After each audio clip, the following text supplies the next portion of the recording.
최정민의 건강한 인생, 시청자 여러분 안녕하십니까?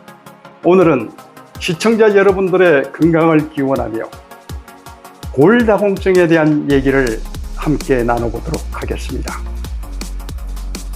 저는 1년에 한 번씩 혈액 검사를 하고 의사 선생님을 진단을 받고 있는데, 젊었을 때 갑상선 종양 제거 수술을 받았기 때문에 이와 관련한 진단을 받고 있습니다.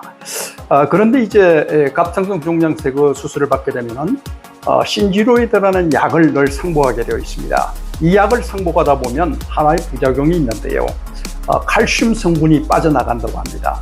그래서 혈액 속의 칼슘 성분이 기준치보다 부족하면 거기에 대한 대비책을 미리 세워야 된다는 뜻이 되겠죠. 왜냐하면 혈액 속의 칼슘 성분이 빠져나가게 되면 골다공증이라는 심각한 상황이 발생한다고 합니다.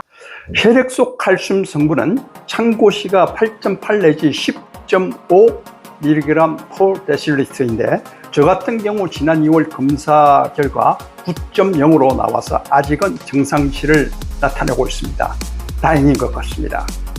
저 같은 경우 의사 선생님이 특별히 관리해야 되는 항목이라고 해서 유심히 칼슘 성분에 대해서 들여다보고 있습니다만, 특별히 여성들의 갱년기 현상으로 인해서 나타나는 칼슘 부족 현상은 골다공증이라는 심각한 양태를 불러일으키고 있는 것으로 나타나고 있습니다.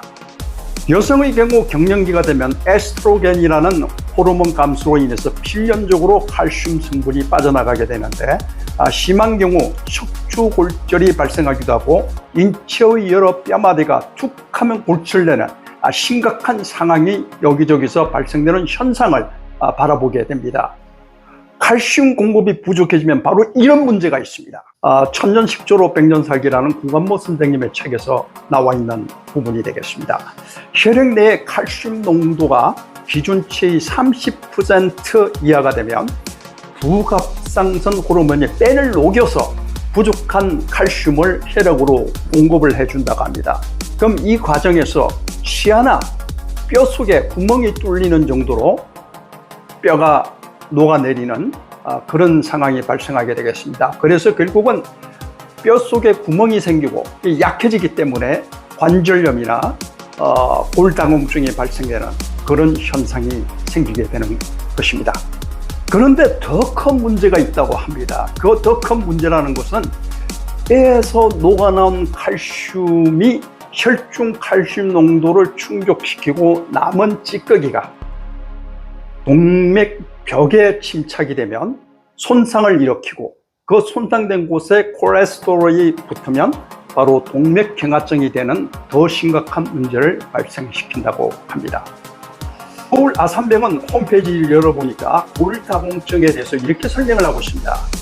골다공증이 발생하는 원인을 몇 가지로 정리를 해놨네요. 첫째, 위를 잘라내는 수술, 또 장에서 필요한 만성적인 염증성 질환으로 인해서 칼슘의 흡수 장애가 발생해서 골다공증이 생기기도 한다고 합니다. 그리고 비타민 D가 결핍이 되면, 즉 비타민 D가 부족하면 체내 칼슘 보존 역할을 방해받게 되는데, 즉 비타민 D가 체내의 칼슘을 보존하는 역할을 한다고 합니다. 그런데 나이가 들면 피부라든지 간이라든지 신장에서 비타민 D를 만들어내는 기능이 점점 감소한다고 합니다. 그래서 골다공증이 발생할 수 있다고 합니다. 그리고 세 번째 정리해둔 내용은 폐경으로 인한 에스트로겐 감소. 이 부분은 보통 상식적으로 많이 알려져 있죠. 그 다음에 저같이 갑상선 호르몬 제제라든지 이뇨제라든지 항응고제 등과 같은 치료제를 사용할 때 칼슘 성분이 빠져나간다고 합니다. 그리고 기본적으로 운동량이 부족할 때도 이 골다공증이 생길 수 있다고 합니다. 그 다음에 가족력이 또 골다공증의 원인이 된다고 하네요. 그리고 술을 많이 먹는 거, 그리고 우울증은 뼈의 손실 속도를 촉진시킨다고 합니다. 그래서 이렇게 8가지를 서울 아산병원에서 정리를 해놨습니다. 그리고 중요한 관리사항으로 이렇게 제시하고 있습니다. 첫째, 과도한 음주를 삼가시오. 그리고 금연을 하시오. 그 다음에 적절한 유산소 운동과 스트레칭 등을 통해서 골량을 유지시켜 주세요. 이 골량 유지에 대해서는 제가 인바디 검사를 통해서 골량을 측정하는, 가정용 체중계로도 골량을 측정할 수가 있고, 인바디 검사를 통해서 뼈의 상태를 측정할 수도 있죠. 그래서 이 측정이 굉장히 중요한 것 같습니다. 그 다음에 짠 음식이나 카페인을 삼가서 이런 걸 먹음으로 해서 소변과 대변으로 칼슘이 유실되는 것을 방지하십시오. 그 다음에 이제 단백질 음식을 적절하게 섭취하게 되면 이 칼슘 보존하는 역할을 한다고 합니다. 칼슘 흡수에 도움을 준다고 하네요. 단백질 보충제라든지 동물성 단백질을 지나치게 많이 먹다 보면 칼슘 흡수율을 오히려 떨어뜨리는 역할을 한다고 하는 점에 주의하라고 합니다. 첫째는 일상적인 칼슘 섭취량을 어떻게 하면 늘릴 수 있는 것이냐 하는 부분이 되겠는데요. 칼슘은 자연 상태에서 우리 몸에 잘 흡수가 되지 않는 식품 중에 하나라고 합니다. 그래서 소화 흡수율을 높이기 위해서는 천연 발효식초에 녹인 상태로 흡수를 하시게 되면 칼슘 흡수율을 높일 수가 있다고 합니다. 그래서 현명한 주부들이 어떤 그 야채를 초절임한다고 하는 경우가 있는데 이 초절임 그리고 콩을 초절임한다고 그러죠. 이런 초절임하는 현명한 주부들이 있습니다. 바로 이 현명성이 바로 영양 섭취를 높이는데 큰 도움을 주고 있는 것 같습니다. 자, 그러면 어떻게 식생활을 칼슘 섭취를 높이기 위한 식생활을 잘 유지해 갈 것인가 하는 예시를 들어드리도록 하겠습니다. 첫째, 샐러드를 활용하십시오. 샐러드를 가만 들여다보면은 풀잎자락 같고 풀만 먹는 것 같아서 참 어떻게 보면 슬퍼 보이기도 합니다. 그런데 이 샐러드의 기본으로 들어가는 상추 속에 칼슘 성분이 많이 함유되어 있습니다.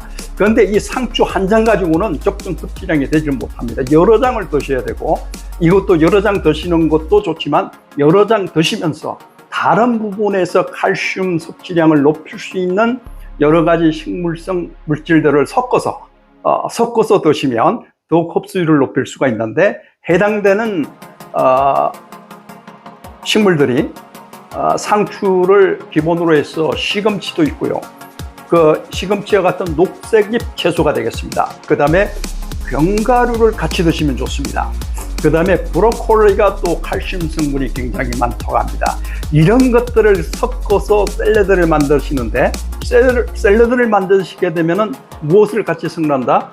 와인 식초를 같이 섞고 그리고 엑스트라 버진 올리브를 섞어서 이렇게 샐러드로 드시게 되면 칼슘 섭취량 그리고 흡수율을 극대화할 수 있는 그런 방법이 되겠습니다. GPT에게 상추에 대해서 물어봤습니다. 구체적으로 상추에 칼슘 성분이 얼마나 들어있습니까? 그랬더니 100g의 상추에 약 35mg의 칼슘이 들어있다고 합니다. 그래서 샐러드를 드신다는 것은 상추를 드시는 것뿐만 아니라 견과류도 넣고 여러 가지 브로콜리도 넣고 그리고 거기에 와인 식초도 뿌리고 그리고 엑스트라 버진 올리브를 섞어서 이렇게 드시면 그야말로 금상첨화의 칼슘 성분을 섭취할 수 있는 길이 되겠습니다. 그 다음에 또 하나의 방법은 콩류를 드시는데 콩을 식초에 절여서 드시면 이 칼슘의 섭취를 높일 수 있습니다. 콩 자체에도 칼슘 성분이 많다고 합니다. 다음은 생선과 같은 오류에 칼슘 성분이 많은데 이런 생선과 같은 오류를 어떻게 드시면 보다 맛있게 효율적으로 드실 수 있느냐는 것을 말씀드리도록 하겠습니다. 칼슘이 풍부한 오류를 그냥 드시는 것보다는 화이트 와인 식초와 엑스트라 버진 올리브유를 활용해서 마리네이드를 만들어서 마리네이드에 푹 적셔서 냉장고 속에 넣고 15분 내지 1시간 정도 숙성시켜서 드시게 되면 아주 생선을 맛있게 드시고 칼슘 성분을 극대화할 수 있는 흡수율을 극대화할 수 있는 방법으로 드실 수 있는 팁이 되겠습니다. 아주 좋은 팁 드렸습니다. 그 다음에 이제 골다공증이 너무 심해서 병적인 상태까지 이르신 분들이 있습니다. 이분들을 위해서 제가 구간모 선생님의 천연식초로 100년 살기라는 책에서 가져온 비법 하나를 알려드리도록 하겠습니다. 그 비법은 초밀란이라는 것을 만들어서 드시는 것인데요.